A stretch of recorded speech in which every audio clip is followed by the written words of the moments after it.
She was born into wealth, raised in luxury, and envied by almost everyone who knew her. But on one cold October evening, she vanished. No one saw her leave. No one heard a scream. No one noticed anything unusual. By morning, the glamorous young heiress was gone. At first, the headlines painted her as a tragic victim, the missing princess of high society.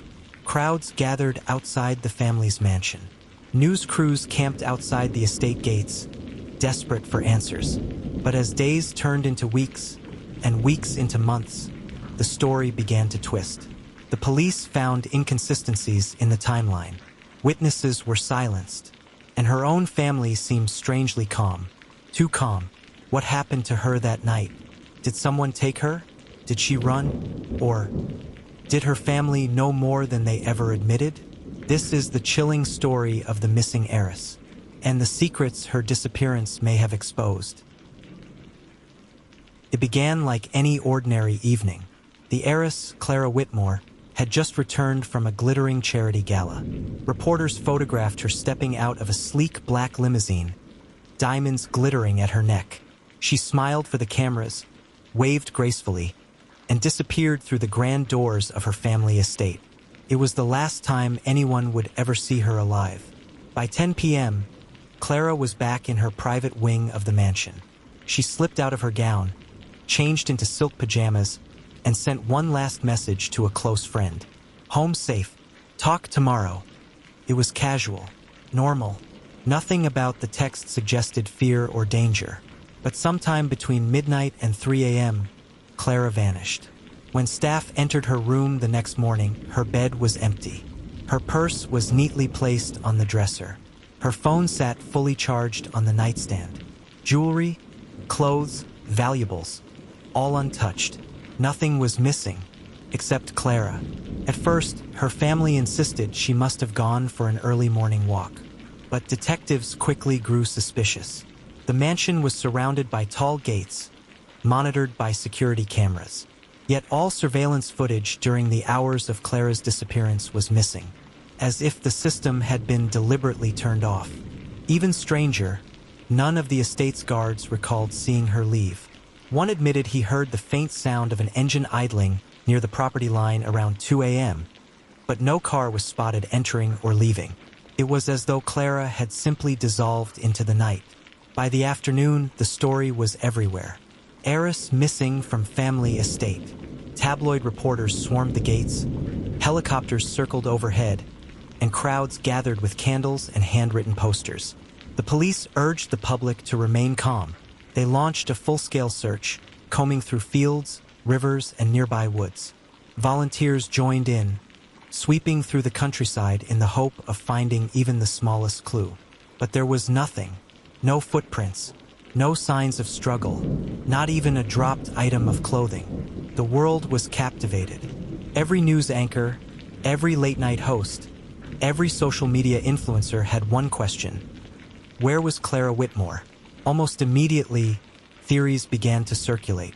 Some believed Clara had been kidnapped, a ransom waiting to be delivered, but no demand ever came. Others whispered that she had staged her own disappearance, that she was tired of the pressures of wealth and wanted to start over. And then there were darker suggestions, that someone inside the estate knew more than they were admitting.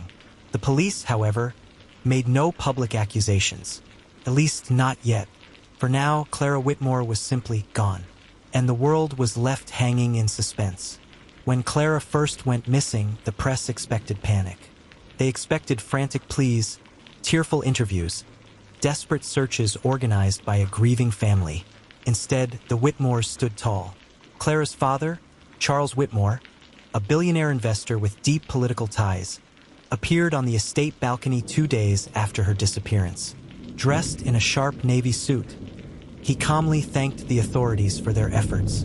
He asked the public for privacy. His voice never cracked. His hands never shook. The image of a father, but not one broken by grief. Her mother, Evelyn Whitmore, was equally composed. In carefully staged interviews, she spoke of Clara's love for charity work, her elegance, her grace. But what struck many viewers wasn't what Evelyn said.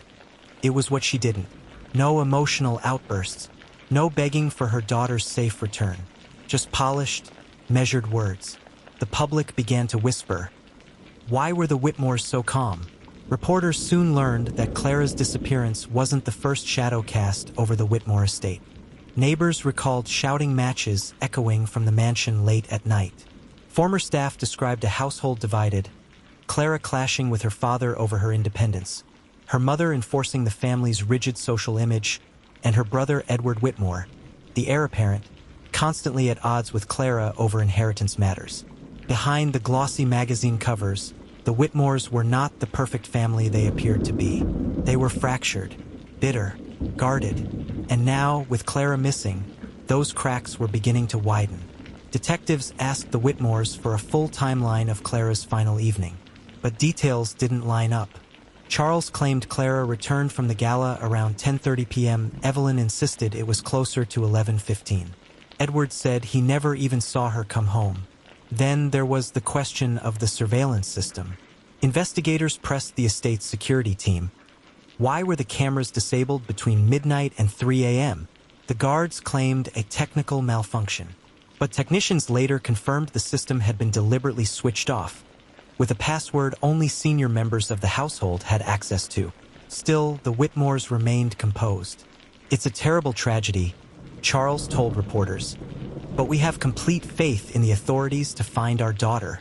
No emotion, no cracks in his voice, just control. It didn't take long for the public to grow suspicious. Online forums exploded with theories. Was Clara kidnapped for ransom that never came? Did she run away from the suffocating control of her family? Or was the answer far more sinister? One viral headline captured the growing unease. The Whitmore heiress, missing, or silenced. And yet, through it all, the family kept the gates of the estate firmly shut. No open appeals. No search parties organized by their wealth. No reward offered for Clara's return. They remained calm, too calm, and the world began to wonder, were the Whitmores desperate to find their daughter, or desperate to hide something else? From the moment Clara Whitmore was declared missing under suspicious circumstances, detectives knew this case was unlike any other. They weren't just searching for a woman. They were digging into one of the wealthiest, most powerful families in the country. Investigators were met with closed doors, carefully prepared statements, and lawyers at every turn. The family mansion, the last known location of Clara, was only partially opened for search. Rooms were off limits. Documents were withheld. And whenever detectives pressed too hard, the Whitmores reminded them, subtly but firmly, of their political connections. It was less an investigation and more a chess match. But outside those iron gates, chaos reigned. Reporters hounded every step of the investigation. Tabloids published daily covers. Clara's secret lover? Did she run away? Was her family involved? News channels replayed the same footage of Charles Whitmore's calm balcony speech. Commentators debated whether his composure was strength or something far darker. Evelyn's interviews were dissected frame by frame. Her lack of tears, her perfect posture, her carefully chosen words. The public had already decided. Something about the Whitmores wasn't right. Anonymous sources within law enforcement began slipping information to journalists.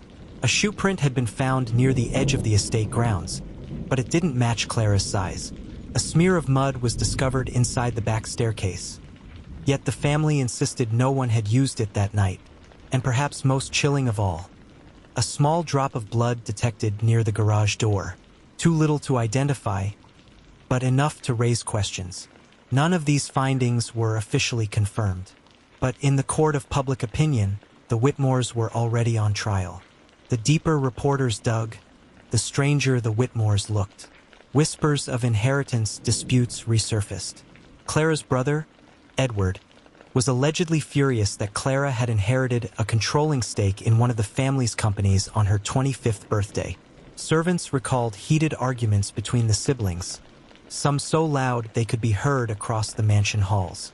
Then came rumors of Clara's personal life, whispers of a secret relationship her family disapproved of, a boyfriend the Whitmores allegedly tried to silence.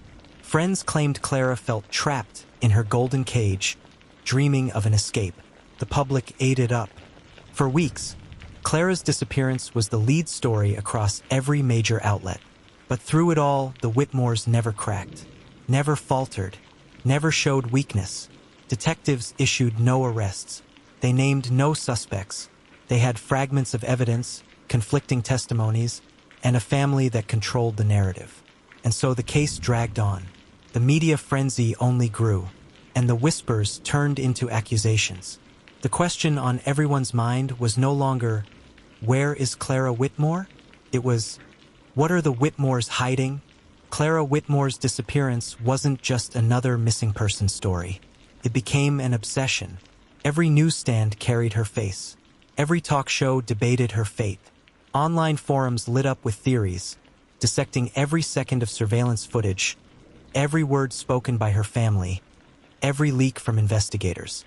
In London, strangers lit candles outside St. Paul's Cathedral in her honor. In New York, her face was projected on giant screens in Times Square. Clara wasn't just a missing heiress anymore. She was a symbol, a mystery the world refused to forget. Some swore Clara had staged her own disappearance, pointing to rumors of her feeling trapped by the Whitmore legacy. Others believed she had been kidnapped by an enemy of the family, a powerful rival with a score to settle. And then there were the darker theories, that the Whitmores themselves were involved, that Clara had uncovered a family secret too dangerous to share, that she had been silenced, not by strangers, but by the very people who claimed to love her most. Every day, new evidence surfaced online. Blurry photos claiming to show Clara in foreign airports. Anonymous posts alleging cover-ups. Entire YouTube channels dedicated to solving the case. The line between fact and fiction blurred. Reports of Clara flooded in from across the globe. She was spotted in Paris cafes, on trains in Germany, in nightclubs in Los Angeles. Each claim sparked headlines. Each sighting stirred hope. But every lead collapsed under scrutiny. Most were hoaxes. A few were mistaken identities. And some were scams, cruel attempts to cash in on a grieving world. Still, the obsession grew, because the truth was simple. People didn't just want to know where Clara was. They needed to know. Meanwhile, the Whitmores retreated further behind their estate gates. Every public appearance was dissected, every word analyzed. And no matter how much they tried to appear dignified, polished, and calm, the whispers grew louder.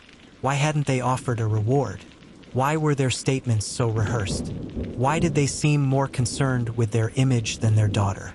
The Whitmores had always lived under the spotlight of privilege. But now that spotlight had turned harsh, blinding, unforgiving, and the world was no longer applauding. It was accusing. For months, the case of Clara Whitmore seemed frozen. No arrests, no breakthroughs, just whispers. But slowly, carefully, the cracks began to show. The first revelations didn't come from detectives or journalists. They came from those who had once lived in the Whitmore mansion. Former staff, emboldened by time, began to speak, some anonymously, some on the record. A housemaid revealed that Clara had become increasingly distressed in the weeks before her disappearance. She had been heard crying behind closed doors, begging her father to let her go. A chauffeur admitted to driving Clara to secret meetings in town, meetings with someone the family disapproved of. A man investigators were never able to identify, and a former gardener confessed he had been told to stay away from the east wing of the estate on the very night Clara vanished. They said it was under renovation, he recalled, but I heard voices, arguing, loud, then nothing. The puzzle pieces didn't fit together, but they hinted at a darker picture. Paper trails. Investigative journalists obtained leaked records showing Clara had quietly been moving money, discreet transfers into a private account, enough to suggest she was planning something, a getaway, a break from the gilded prison of the Whitmore estate. But there was another paper trail, buried deeper, one that suggested Clara may have discovered financial irregularities in the family's empire. Hidden debts, secret dealings, numbers that didn't add up. If true, it meant Clara wasn't just a daughter. She was a threat. Charles claimed he was in his private study the night Clara disappeared, but records showed his phone pinged a tower miles away from the estate at 2:15 a.m., right in the window of Clara's disappearance. Evelyn insisted Clara was happy and at peace during her final weeks, yet friends painted a different picture. A young woman exhausted, cornered, and terrified of something she wouldn't name. And Edward, Clara's brother, claimed he never saw her after the gala, but staff swore they overheard the siblings arguing that very night, their voices echoing through the marble halls. One detail after another, small, quiet, damning. None of this was enough to solve the case. None of it was definitive proof. But every revelation pushed the narrative further away from strangers in the dark and closer to the Whitmore estate itself. The once golden family now stood under a growing shadow, and the world began to wonder not if Clara had been taken, but if she had ever stood a chance of escaping the secrets of her own bloodline. Years have passed, but the name Clara Whitmore still echoes in headlines, podcasts, and whispered conversations. Was she kidnapped? Some still believe a shadowy rival targeted the Whitmore family, and Clara was simply collateral damage. Did she run? The secret bank transfers and whispered meetings point toward escape. Perhaps Clara slipped away into the night, vanishing to start a new life free from the suffocating weight of her last name. Or was the truth much darker? Did her family know more than they ever admitted? Were the silences, the contradictions, and the missing hours proof of something unspeakable inside those mansion walls? No body, no confession, no closure, just theories, endless theories. The Whitmore estate remains a fortress.